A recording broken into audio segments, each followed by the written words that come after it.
Someone stood up and said, well, I'm not going to make a really important decision like hire or fire based on my gut feeling, am I? And he was quite young, and quite a few of the older guys turned around and were like, that's absolutely how I would make my decision and my most important decisions. But I think people are beginning to understand more that with age and experience and wisdom, you do understand that intuition is actually your strongest, should be your strongest decision-making modality. What is intuition?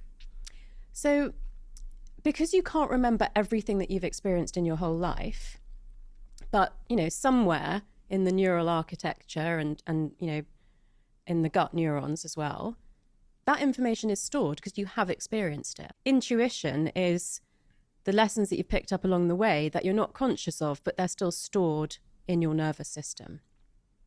And so the less conscious you are of them, the deeper they're pushed into the nervous system. So the things that you've learned today, like things that you've learned by speaking with me, that's going to be very front of mind and kind of just in like little pathways that are just kind of connecting up with each other.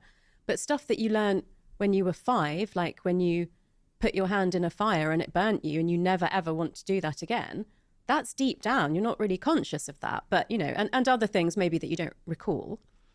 So we believe that that wisdom gets pushed from the outer cortex into the limbic system, which is the emotional system of the brain, into the brainstem, into the spinal cord, and into the gut neurons.